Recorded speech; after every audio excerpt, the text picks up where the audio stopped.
Barchaga xayrli tong yoki xayrli kun, balki xayrli kechdir. Nima bo'lgan taqdirda ham hammaga assalomu alaykum.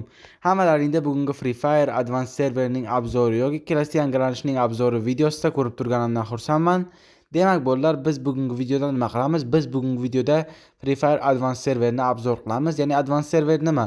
Bu bizda haqiqiy Free Fire kelishidan oldin shu serverga narsalar qo'shiladi va biz ularni o'ynab test qilib ko'rishimiz mumkin.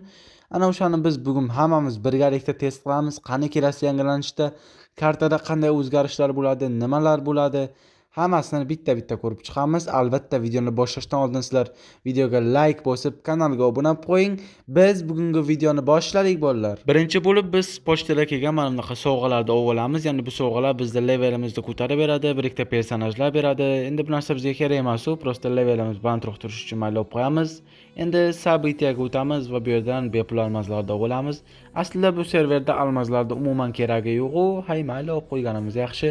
Magazin esa har doimgidek bir xil, o'sha har doim chiqadigan emotsiyalar, har doim chiqadigan kiyimlar bor, hech qanaqa yangi narsa mavjud emas ekan.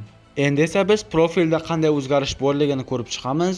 Endi bu taraflarda hay o'zgarish yo'q. Mayli nastroykalarni ko'radigan bo'lsak, bu yerda ham yangi narsa yo'q. Endi titullarga o'tamiz. Stop. Bu qanaqa titul bo'ldi? Bu titulda yozilishicha AVM evolyutsiyasini 7 qilgandan keyin bu titulni olish mumkin ekan, lekin AVM evolyutsiyasi hozir mavjud emas. Kelasi yangilanishda AVM evolyutsiyasi kelishi mumkinligini ko'rganimdan keyin albatta men kerakli bazalarni ko'rdim va mana bunaqa skrinshot topdim. Demak, kelasi yangilanishda mana bunaqa ko'rinishdagi AVM uchun evolyutsiya kelishi mumkin. AVM uchun evolyutsiya bu albatta yaxshi. Endi esa biz mana bu yerdagi yangilikni ko'ramiz. Bu yerda hayvonchamizni levelini bu yerga qo'yib qo'ysak bo'lar ekan. Bilmadim bu nima uchun kerak va bu foydalimi yo'qmi? Meni fikrimcha foydasi yo'q. Skladda nima yangiliklar deydigan bo'lsanglar, endi skladga qidiruv rejimi qo'shilibdi. Bu degani endi nabori ko'p donaterlar naborda bittalab izlab o'tirmaydi-da, prosta nomini qidiruvga yozsa, o'sha naborda chiqarib beradi va biz buni sinab ko'ramiz. Hozir mana bu Jenniferning nomi. Davay nomini to'liq yozib o'tirmaymiz, prosta Xudi yozamiz va ko'ramizki, bu nabor chiqyapti rostdan ham va bu qidiruv rejimi ishlamoqda. Bu albatta yaxshi, nabori ko'p donaterlar endi bittalab izlab o'tirmaydi. Men skladni to'liq ko'rib chiqdim va hech qanaqa yangi narsa topa olmadim. Kelinglar endi biz birgalikda personajlar bo'limini obzor qilamiz. Qani personajlar bilan nima gap ekan? Yangi personaj qo'shilmagan, lekin Kenta personajining navi o'zgartirilibdi. Davayda biz bu personajni sotib olamiz. Keyinroq albatta bu personajni test qilib ko'rish uchun. Endi esa biz keyingi yangilik o'tamiz va mana bu ekran burchagida sizlar Tiny magazinga ko'zlaring tushganligi aniq. Odatda Advanced serverga Tiny magazin kelmas edi, lekin bu safar kelibdi. Davayda bitta obzor qilamiz. Okey, Tiny magazin o'zgartirilgan va biz bu yerdan skidga tushiramiz. Bizga 75% tushdi. Okey, yomon emas. Prizlarda bizga qizig'i yo'q va chekida skidkani almashtirish bo'limi bor ekan bolalar va biz buni bosadigan bo'lsak, biz qaytadan skidga tushirish uchun aylantirsak bo'lar ekan. Va men qaytadan aylantirdim, menga 83% tushdi. Keyin chekadagi missiyalarni bajarish orqali yana foizdan shu skidkamizda almashtirsak bo'lar ekan. Menimcha bu juda yaxshi, lekin albatta o'zlaringning fikrlaringni kommentariyaga yozib qoldirishlaring mumkin. Kelasi yangilanishda yangi orujalar qo'shilishini biz bilamiz va endi biz uni ham ko'rib chiqishimiz kerak. Xo'sh, bu yerda eng pastga tushamiz va M7 nomli yangi oruja qo'shilishini ko'ramiz. Ko'rinishdan ozgina Yasterga ham o'xshab ketadi, keyin Skarga ham o'xshaydimi? Hay mayli, o'xshatmaymiz. Bu yerda Vintovikida yangilik yo'q, pulemyotga o'tamiz. Pulemyotda RPK nomli yangi pulemyot qo'shilibdi. Bu kontrdagi arushaga o'xshayotgan, lekin zo'r bolalar. Prosta fikrimni aytyapman bolalar. Pastroqqa tushamiz, bu yerda ham PPda okey, Bizon va Evo 3 nomli aruja qo'shilar ekan. Evo 3 albatta yomon emas. Buni ham albatta test qilamiz hozir trenirovkaga kirsak. Drabovik-dachi yangi Drabovik qo'shilmasida ish qilib, chunki zajimchiklar juda ko'payib ketyapti. Xayriyatki yangi Drabovik yo'q. Snayperda esa birdaniga ikkita snayper qo'shilar ekan. Seagul nomli snayper. Agarda biz 3ga qaraydigan bo'lsak, sal Drabovikka ham o'xshaydi, lekin snayper ekan. Albatta buni ham test qilamiz va M200 nomli snayper. Lekin bolalar, bu snayperda ko'rinishi menga yo'qdi. O'yinga qo'shilsa albatta sinab ko'rgan bo'lardim. Pistolet esa eng pastda Test 9 nomli pistolet qo'shilar ekan, lekin uni biz ko'ra olmaymiz. Boshqa yangi oruja yo'q ekan. Endi esa biz yangi orujalarni test qilish uchun albatta trenirovka o'ynab ko'rishimiz kerak bolalar. Davay trenirovka bosamiz. Bu yerda endi magazinga kiramiz va yangi orujalarni ko'ramiz. M7 va RPK ni sotib olamiz. Ya'ni birinchi bo'lib mana shu ikkalasini test qilib ko'ramiz. Okey, davay boshladik. RPK orujasini test qilib shuni tushundimki, zajimga ham, headshotga ham anchagina jon olar ekan va tez o'tar ekan, kamiga точности ham juda baland, ya'ni to'g'ri o'tar ekan. Okey, bu yomon emas. Endi esa M7 orujasini test qilib ko'ramiz. M7 orujasi tez o'tar qurol ekan, ya'ni zajimga ham, headshotga ham tez o'tar ekan va ko'pgina jonli ekan. Lekin biz shoshilmaylik, chunki bu botlarda hali branjleti yo'q va biz bu yerdan endi branjlet uroven 3 qo'shib ko'ramiz, ya'ni botlarga branjlet uroven 3 kiydirsak, qanchadan jonli ekan buni tekshirib ko'ramiz. Yaxshi, agar sizda branjletingiz bo'ladigan bo'lsa, kamgina jonli ekan. Endi esa RPK orujasini tekshiramiz. RPK orujasi ham xuddi shunaqa 25-26 dan jon, yomon emas RPK uchun. Endi esa biz qolgan ikkita orujani tekshirib ko'ramiz, ya'ni snayperni va Evo 3 orujasini. Yangi snayperni ikkitagina o'qib bor ekan va agarda biz bu snayperni o'tadigan bo'lsak, e'tibor beringlar. Pritsel o'zidan-o'zi tepaga qarab uchib ketyapti. Qaranglar, kallasiga qarab o'tamiz, tepaga uchib ketyapti. Qorniga qarab o'tamiz, yana teparoqqa. No, okey, uroni janaqa yomon emas. 118 dan uron olsa ham 2 marta o'tsa o'ladi. Okey, endi Evo 3 orujasini test qilamiz. Evo 3 orujasini pritseliga bir qaranglar. Pritseli boshqa orujalarga o'xshamaydi. No, stop. Men o'tyapman, mana to'g'ri, prosta tak bosib turibman, lekin o'zidan-o'zi tepaga qarab ko'tarilyapti, uni qaranglar.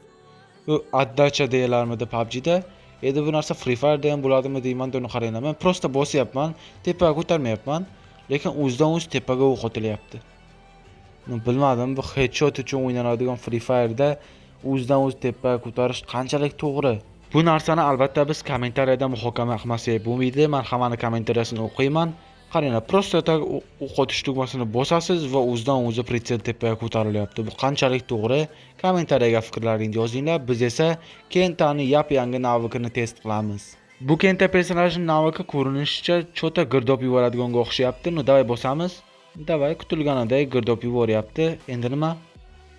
Yana bir marta bossakchi? Teleport qiladi. Buni teleportga bizda Santino personaji bor-ku, bu nima kerak? Balki o'yin davomida foydasi tegar. Albatta buni o'yin davomida tekshirib, sinab ko'ramiz. Davay, davom etamiz. Bu yerda KB rating, Bo rating, Ultimatum, Korolevskiy bitva, Xaos bor. Okey, biz birinchi KB ratingdan boshlaymiz. Ya'ni KB ratingda qanday o'zgarishlar bor, bitta hammamiz birgalikda ko'rib chiqamiz. Samolyotda doimgidek prosta ranglar o'zgartirilgan, javon haqiqatda narsa yo'q. Balki ba'zilar uchun qiziq bo'lsa kerak, mana shunaqa samolyot obzorda ko'rib olishlaring mumkin. Kartada hech qanaqa yangi narsa ko'rmayapman. Chekida to'g'ri missiyalar bor, lekin boshqa yangi narsa ko'rmayapman. Davayda biz Pachinoga tushib ko'ramiz. Pachinoda nima yangiliklar? Men maska topib oldim, do'stlar, maska. Maskani bossak, okey, Morzaga o'xshab ko'rinmas bo'lamiz. Bu yerda nima bor? Bu yerda shkaf ustiga qandaydir narsa chiqib ketyapti. Bu narsa bolalar Free Fire'ga Halloween eventi kelgandan keyin bo'ladi. Davayda biz boshqa joylarda ham obzor qilamiz, qanaqa o'zgarishlar bo'lar ekan. Qaranglar bolalar, kartada o'zi belgilab qo'yar ekan, o'sha belgilangan joyga borib maskani to'qsak, bu yerda har xil bir qo'rqinchli narsalar sodir bo'lar ekan. Bu yerda ham mana devorning uchiga qandaydir qo'llar bilan nimadir chiqib ketyapti. Bolalar, endi biz yana boshqa bir kartada belgilangan joylarga borib ko'ramiz. Faqat bir xil narsa bo'larmikan yoki boshqa o'zgarishlar bo'larmikan? Loktoverga ketayotganimda mashinalar uchib yurganini ko'rib qoldim bolalar. Menda avvaliga bug bo'lyapti deb o'yladim, lekin maskani taqib ko'rdim.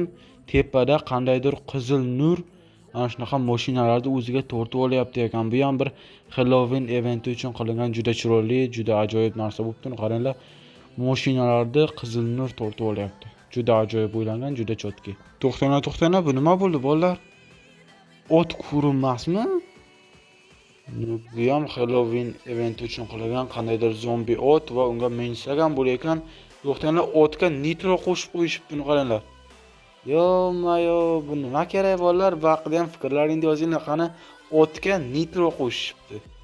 Yaxshi, chavandozlar bir maza qilsin deyishibdi. Normalni.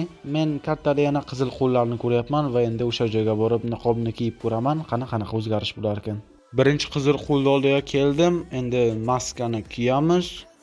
Oy, bu yerda arvoh turibdi bolalar. Bu ovozini hozir sizlarga eshitiraman. Ovozini bitta eshitinglar-da.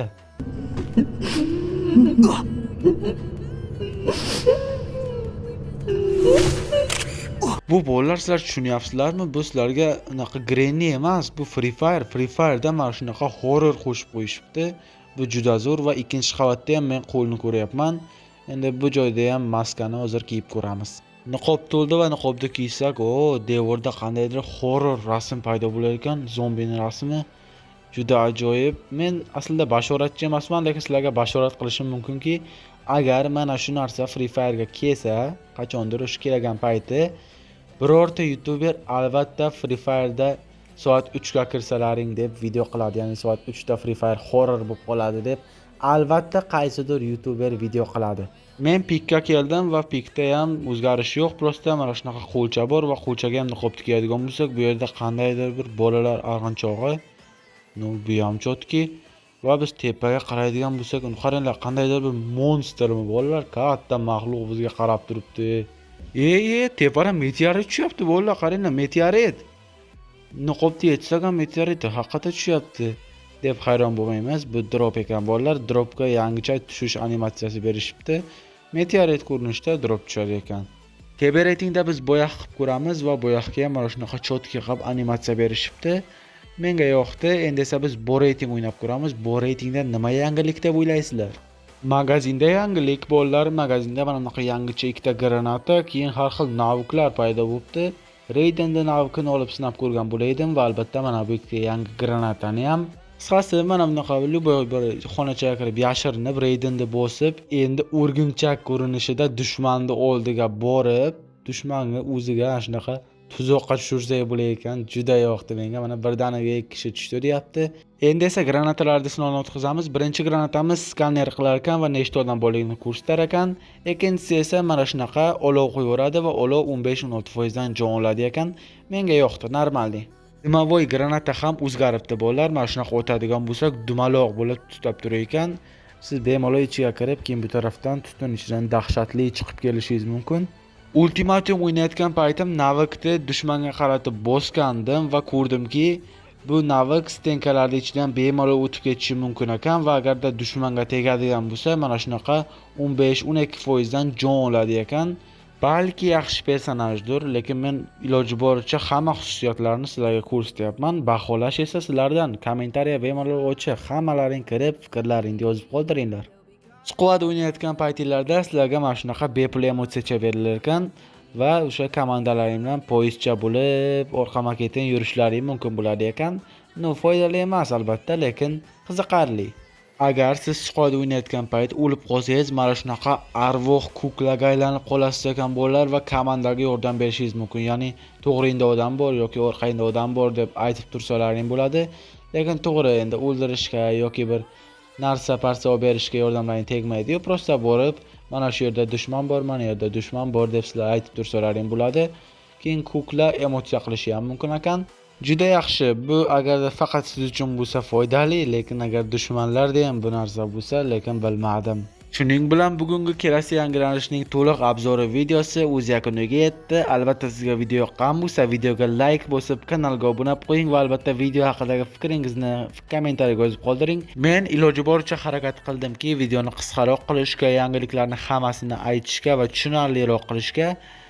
Menimcha bu narsani uddaladim, lekin agarda videoda qandaydir xatolik sezgan bo'lsangiz, buni ham kommentariyaga yozib qoldiring. O'sha xatolikni men kelasi videolarda takrorlamaslikka harakat qilaman. Demak, siz Kingfire kanalida bo'ldingiz. Barchangizga sog'lik va omonlik tilagan holda bugungi videoni yakunlaymiz.